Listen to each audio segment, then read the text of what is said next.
Hello everybody, this is Money Mom. Welcome back to the channel. Welcome back to week 5 of our Budgeting 101 series. Today we're going to talk about how do you pay off debt on a small income. Let's get right into it. Now it is easier to pay off debt when you're making more money, but some folks have any kind of debt, we'll say consumer debt, credit card debt, and they maybe not make a lot of money. What are options? What are some things they can do? Now, you guys, or many of you already know, when I was 23, I moved from Minnesota to Texas. So I moved from the Twin Cities to the Dallas-Fort Worth area. And one of the first things I started doing was getting Foley's, Dillard's, Lord & Taylor's credit cards and started charging on them. And then I was paying minimum balances because it just didn't seem like much. Well, what ended up happening is I was at the point where I couldn't even pay the minimum payment. I reached out to a guy at church. He sat down with me and said, yeah, you're paying a lot on interest. I didn't make a lot of money at the time, only about $12,000 a year. He said, I suggest you get a part-time job. Got a part-time job at Sally's for 1 year. It was interesting because after that year, I think Sally's closed that location.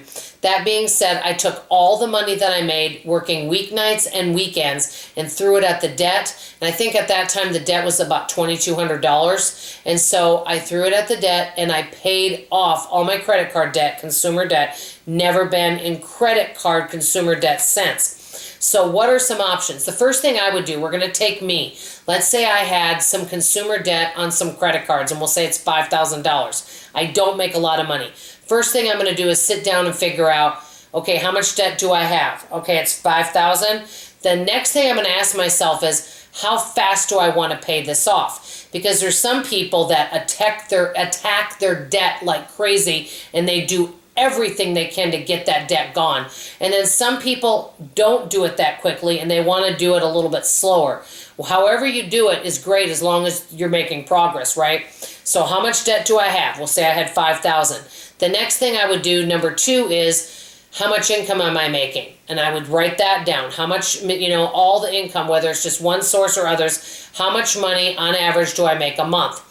Then what I would do is figure out how many bills do I have coming out and how much do I have left over, bills and expenses. My current bills and expenses, I should say, because there could be some changes. So let's say after I do that, I figure out I only have $200 left over and I don't have much of an emergency fund. So what's the next thing I'm going to want to do? The next thing I would do is see what areas I could cut. And it depends on how drastic and how fast I want to pay off the debt. For me, I want to attack it and get it done. So the next thing I would do is make any kind of cuts through entertainment, my food budget, anything else. Let's say I had cable at that time, which I didn't. Anything I could cut, I want to see if I can cut it and to get my bills down. So let's say I worked on it and I got it to where I have $400 left.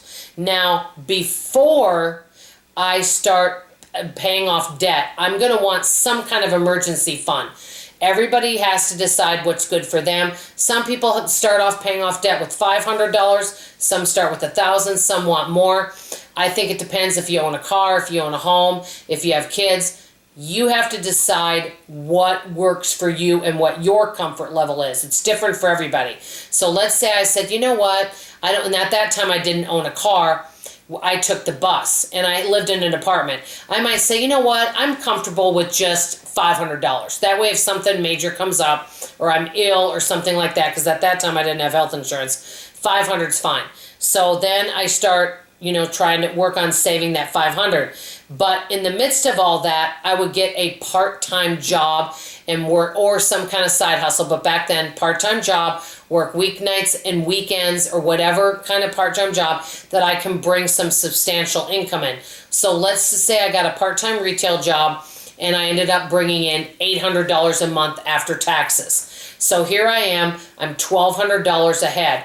I have $400 left over and I'm making about $800 a month, which is $1,200. So I should be able to pay off that $5,000 pretty quickly.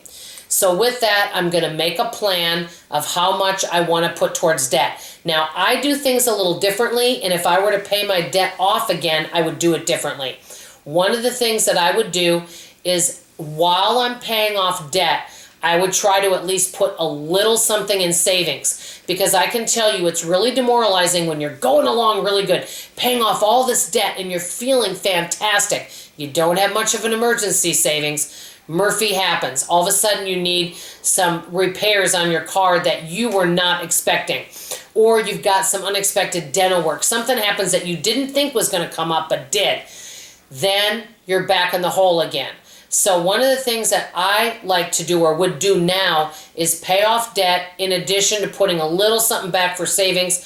So if something does happen, which you know it may, you got something to fall back on where you don't get put back in debt. Because what I've seen happen to people is they feel like they're taking 5 steps forward and 10 steps back.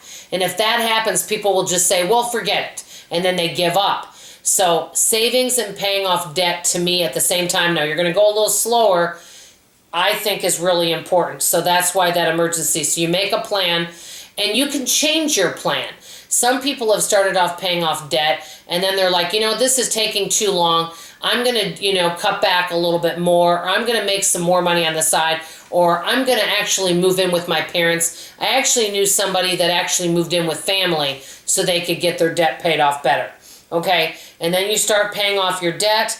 Now, one other idea that I have to pay off your debt, and this is one of the things I did, but it is not a popular idea, but it saved me several $100s, is because I had good credit, okay? What I did was I transferred some of my credit card debt onto a lower interest credit card, which saved me money. Though they say not to do that, but I did it and it saved a lot of money. So these are just some of the things that I would do, but you have to decide how fast you want that money, that debt gone, and figure out what works for your lifestyle. And there's so many factors. Budgeting and finances and paying off debt, it's not a one-size-fits-all. Everybody's different. We all live in different areas. So these are some of the things that I would do to pay off debt. Let me know if you have any additional tips. I'd love to hear from you. That's all I have to say for now. I love you, I appreciate you, and I'll see you on tomorrow morning's video. Bye-bye.